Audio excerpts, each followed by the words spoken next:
राधे राधे भक्तों। जय श्री कृष्ण, जय श्री राधे भक्तों।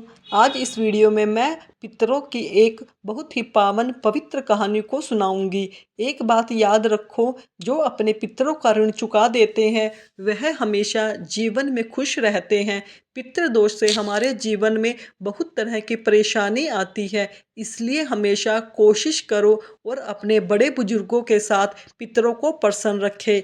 यह कहानी हमें रोज सुननी चाहिए, इससे हमारे पितर अवश्य प्रसन्न होते हैं। संतान का भाग्य उदय होता है, घर में सुख समृद्धि का वास होता है। पर किसी भी कारण से अगर यह कहानी रोज ना सुन सको तो हर अमावस्या पे अवश्य सुननी चाहिए।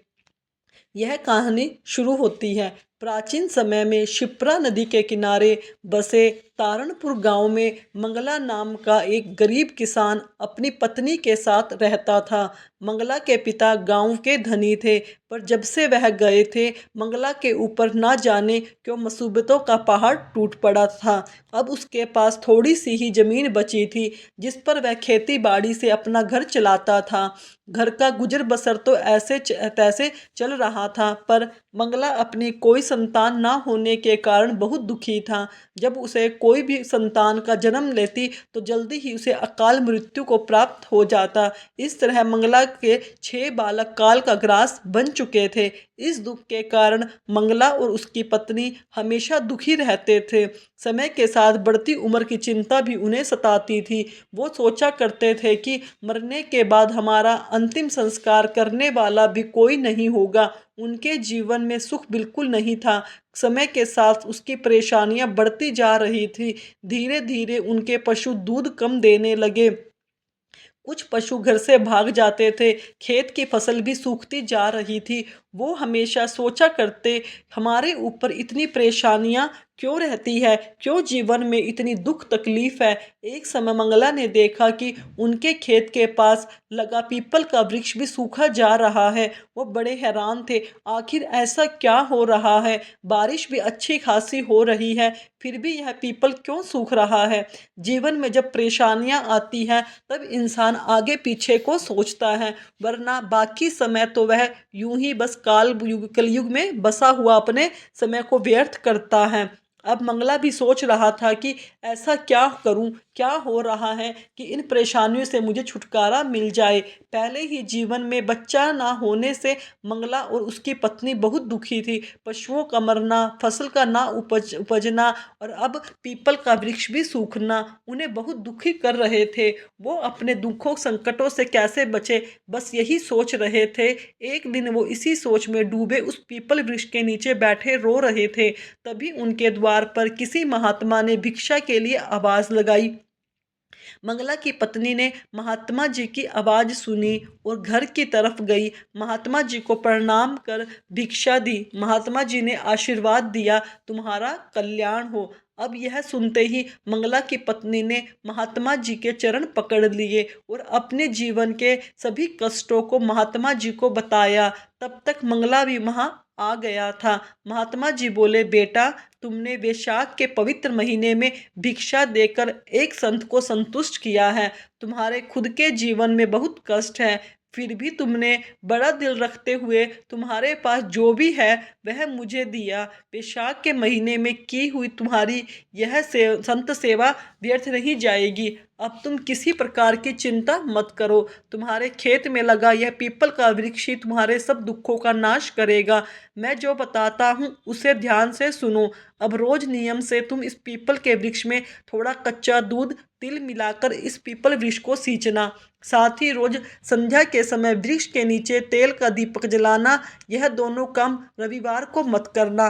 बाकी 6 दिन नियम से सुबह शाम पीपल की पूजा करना। साथ ही रोज सूर्य नारायण भगवान को जल अर्पित करना। अमावस्या पर ब्राह्मण को भोजन करवाना और अपने पितरों का तर्पण करना। बस यह कार्य नियम से करो, भगवान तुम्हारा भला करेंगे। यह कहकर महात्मा जी वहां से चले गए। अब मंगला और उसकी पत्नी नियम से पीपल की दोनों समय पूजा करते। सुबह दूध जल से सींचते, शाम को तेल का दीपक प्रज्वलित करते, सूर्य को जल अर्पित करते, हर अमावस्या को पितरों का तर्पण करते। ब्राह्मणों को भोजन कराते। धीरे धीरे उनके जीवन के संकट कम होने लगे, फसल लहराने लगी, पशुओं ने खूब दूध देना शुरू कर दिया। जो पशु घर से भाग गए थे वह भी स्वयं लौट आए। खेत में लगा पीपल का वृक्ष भी हरा भरा हो गया। 1 साल के भीतर मंगला के घर में नन्ही सी किलकारी भी गूंज उठी। उसने पुत्र रतन की प्राप्ति हुई। उनके जीवन के सारे संकट, दुख, परेशानियां खत्म हो गई। अब खुशी खुशी वह अपने पुत्र के साथ रहने लगे। उनके घर की दरिद्रता भी खत्म हो गई। घर में सुख समृद्धि का वास हो गया। कुछ समय पश्चात एक दिन मंगला जी को वही महात्मा जी फिर मिले। मंगला उन्हें आदर पूर्वक घर ले आया। मंगला की पत्नी और बेटे ने महात्मा जी के चरण स्पर्श किए। मंगला बोला, महाराज, आपके आशीर्वाद से हमें संतान सुख प्राप्त हुआ है, साथ ही जीवन से दुखों का नाश हुआ है।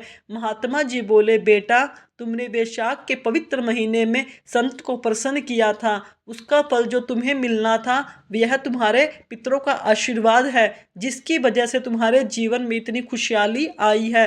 तुम्हारे ऊपर पितृ पूर्वजों का दोष था। पितृ दोष होने पर घर में संतान नहीं होती, सर पर कर चढ़ने लगता है, लक्ष्मी घर से चली जाती है, दरिद्रता का वास होता है, अकाल मृत्यु का भय बना रहता है, घर में नकारात्मक ऊर्जा बढ़ती जाती है, मन कभी प्रसन्न नहीं रहता। इसलिए सदैव अपने पितृ पूर्वजों को खुश रखने और उनकी शांति के लिए पीपल देवता की पूजा जरूर करनी चाहिए। प्रत्येक मनुष्य को पितरों की शांति के लिए पीपल में जल अर्पित करना चाहिए। इससे पितृ प्रसन्न होते हैं और हर तरह की खुशहाली घर में बनी रहती है। माँ लक्ष्मी का आशीर्वाद भी मिलता है। पीपल देवता जैसे मंगला के जीवन के आए सभी कष्टों को आपने काटा, उसी तरह इस कहानी को कहने, सुनने, हुंकारा भरने वाले सब भक्तों के कष्टों को काटना, सब पर अपना आशीर्वाद बनाए रखना, अपनी कृपा रखना और घर में सुख, शांति, समृद्धि, शांति देना। बोलो पीपल देवता की जय, लक्ष्मी नारायण भगवान की जय, सभी के अपने अपने पितृ देवताओं की जय। भक्तों, अगर आपको यह कथा अच्छी लगी तो मेरे चैनल को सब्सक्राइब करें, वीडियो को लाइक करें, कमेंट में राधे राधे अवश्य लिखें। धन्यवाद भक्तों।